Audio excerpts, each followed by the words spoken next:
lanjut pada hukum kedua Mendel. Nah, hukum kedua Mendel juga disebut dengan hukum penggabungan bebas.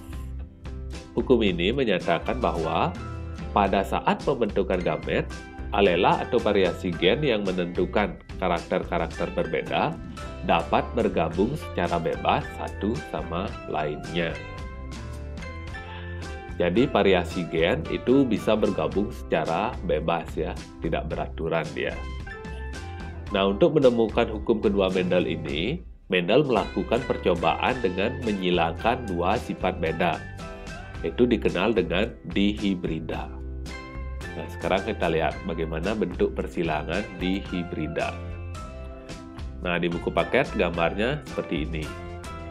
Sekarang kita coba silangkan dengan bentuk tabel.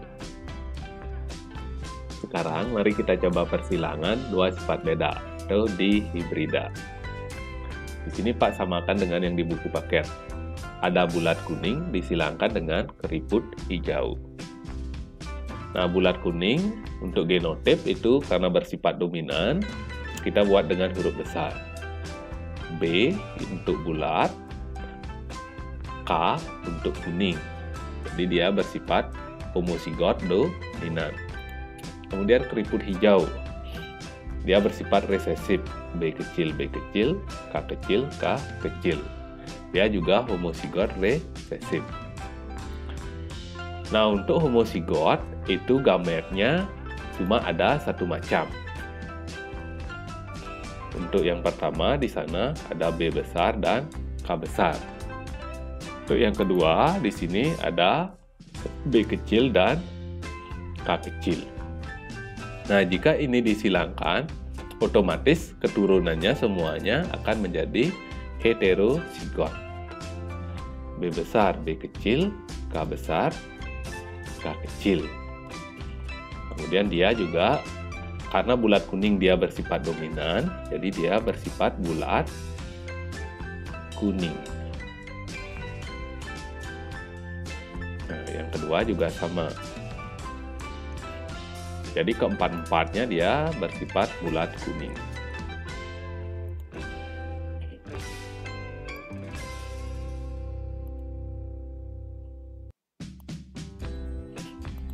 Nah, dia 100% keturunannya itu bulat kuning dengan genotip heterozigot. Kemudian kita buat persilangan yang kedua. Parentalnya kita ambil yang ini salah satunya. Jadi B besar, B kecil, K besar, K kecil. Ini bulat kuning. Ini juga sama, kita silangkan dengan sesamanya. B besar, B kecil, K besar, K kecil. Bulat kuning.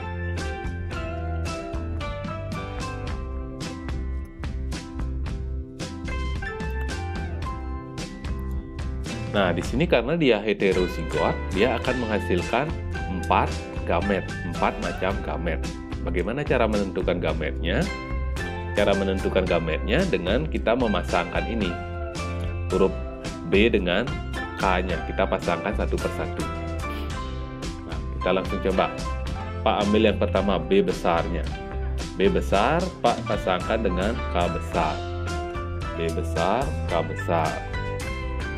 Kemudian B besar kita pasangkan dengan K kecil. B besar, K kecil. Kemudian B kecil kita pasangkan dengan K besar. B kecil, K besar.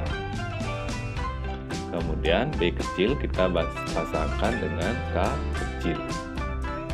Nah, jadi ada 4 macam gamet. Sebelah kanan juga sama, ada 4 sama dengan yang ini.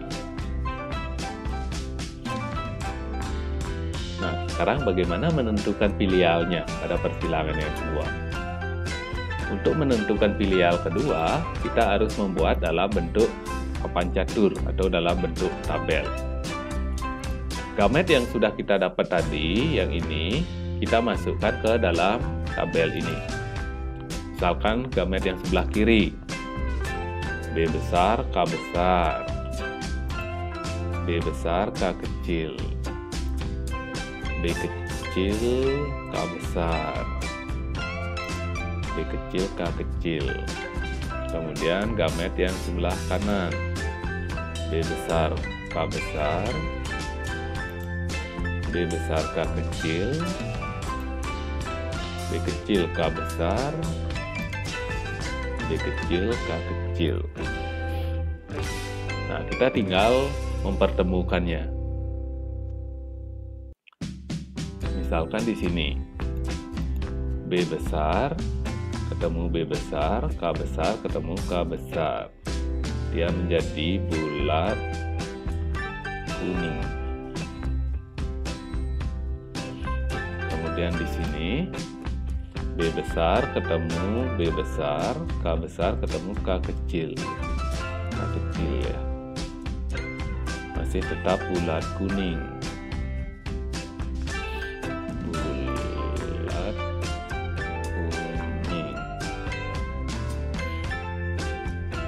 Kemudian di sini B besar ketemu B kecil, K besar ketemu K besar.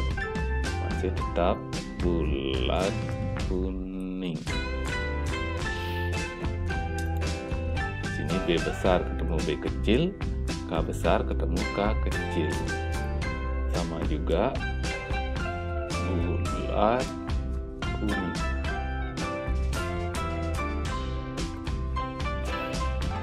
Kemudian di sini B besar, B besar, K besar, K kecil. Masih sama, bulat kuning. Di sini B besar, B besar, K kecil, K kecil. B besar itu menyatakan bulat. Terus sekarang K-nya. K itu tadi menentukan kuning ya. Lawan dari kuning berarti hijau. Bulat hijau. Karena dia resesif.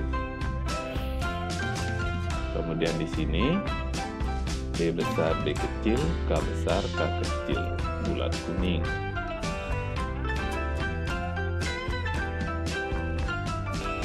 Dan di sini B besar, B kecil, K kecil, K kecil. Berarti bulat hijau. Kemudian di sini B besar, B kecil, K besar, K besar. Bulat kuning.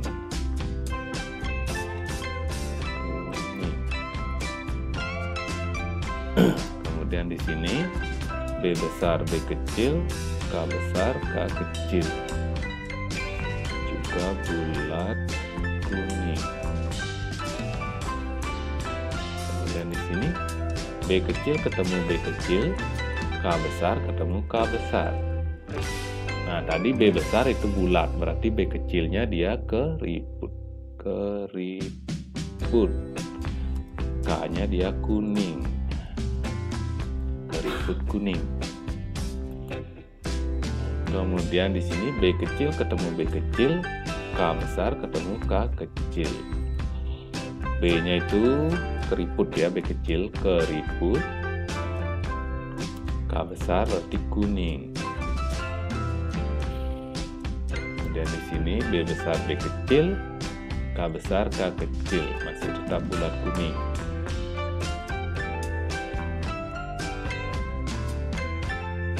Kemudian di sini B besar B kecil, K kecil K kecil, berarti dia bulat. Kemudian K kecil hijau, bulat hijau. Kemudian di sini B kecil, K besar, K kecil. Berarti dia keriput. K besar, kuning. Kemudian yang terakhir, B kecil ketemu B kecil, K kecil juga ketemu K kecil. B kecil. Berarti dia keriput hijau.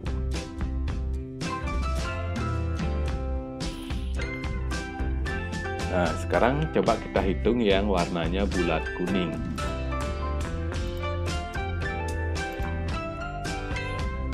bulat kuning, kita isi dengan warna kuning.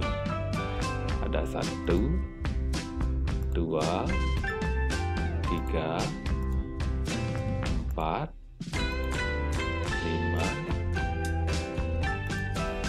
6, 7, 8, 9. Ada 9 bulat kuning. Kemudian bulat hijau. Bulat hijau kita kasih warna abu-abu ya. Ada 1, 2, 3. Ada 3 bulat hijau. Kemudian keriput kuning. Nah, kita isi warna biru. Biru muda. Di sini ada 1, 2, 3. Kemudian keriput hijau kita kasih warna hijau. Ada 1. Nah, jadi F2-nya, keturunan kedua, itu ada 9 dengan bentuk bulat dan warna kuning. Ada 3 bentuk bulat warna hijau, 3 bentuk keriput warna kuning, dan 1 keriput warna hijau. Ini perbandingannya. 9 banding 3 banding 3 banding 1. Nah, itu untuk persilangan monohibrid dan dihibrid. Jadi dari persilangan monohibrid dan dihibrid itu ditemukanlah hukum Mendel, hukum 1 Mendel dan hukum kedua Mendel. Nah, mungkin demikian yang bisa Pak jelaskan ya. Kalian bisa mempelajari lebih lanjut di buku paket dan juga di buku pendamping materi. Buku pendamping materi itu yang dulu sering disebut LKS, sekarang disebut buku pendamping materi. Bisa kalian baca di sana. Nah, untuk hari ini cukup sekian dulu ya. Selamat siang.